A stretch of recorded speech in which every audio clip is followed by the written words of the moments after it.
বৃষ্টি হচ্ছে, তাই একটু মনটা চাউমিন চাউমিন করছিল, তাই ভাবলাম বাড়িতে একটু চাউমিন বানাই। কিছু উপকরণ যা যা লাগবে তা সমস্ত সাজিয়ে রেডি করেছি। চাউমিনটা সিদ্ধ করে নিয়েছি, একটু ঝরঝরে হওয়ার জন্য একটু লবণ দিয়েছি আর একটু সরষের তেল বা রিফাইন তেল যা দিতে পারো।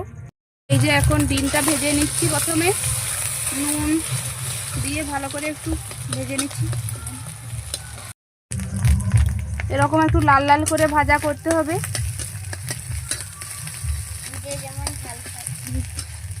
গুলো ছোট ছোট কুচি করে কেটে রেখেছি যেগুলো, সেগুলো ভেজে নেব। গাজর, এই যে পেঁয়াজ, তোমরা স্বাদ মতন একটু রসুন কুচিও দিতে পারো, একসাথে ভেজে নেব।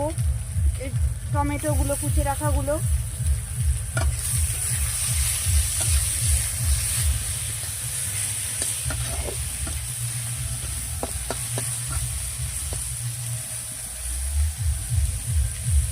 একটু ভেজে নেবে ভালো করে,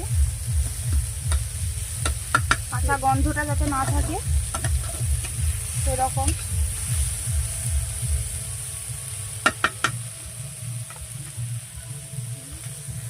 মতন একটু লবণ দিচ্ছি।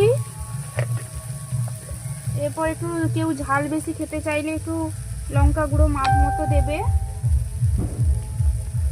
এরপর একটু হলুদ দিতে পারো, কালারটা ভালো আসবে।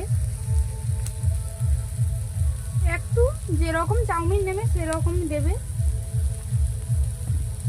ভালো করে এবার একটু লাল লাল করে একটু ভেজে নিতে হবে, আর একটু যেন ভালোভাবে লাল লাল ভাবে হয়ে যায়।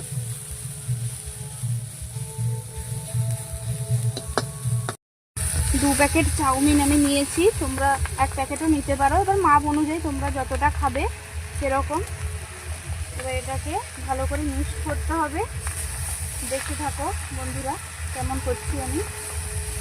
বাড়িতে ঘরোয়া পদ্ধতিতে বানানো, তোমরা চেষ্টা করতে পারো, এরকম খারাপ হবে না, ভালোই হবে মোটামুটি। তোমরা একবার চেষ্টা করবে, অন্তত বলবে তখন কেমন হয়েছে।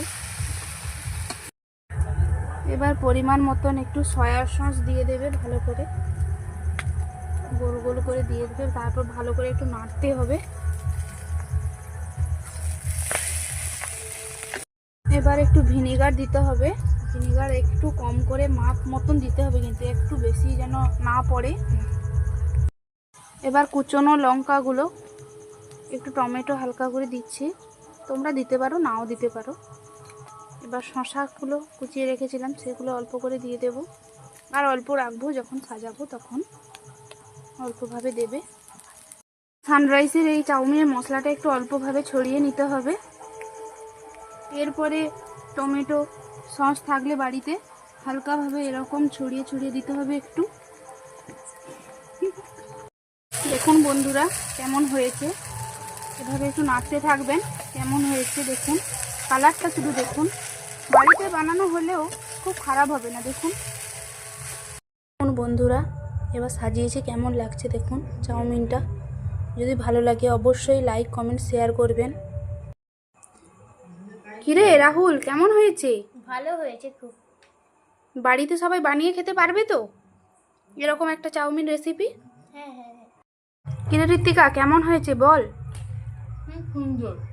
বাড়িতে বানিয়ে খেতে পারবে তো? বাড়িতে বানালে খরচ কম হবে আর স্বাস্থ্যের পক্ষেও খুব ভালো হবে। খুব সুন্দর হয়েছে।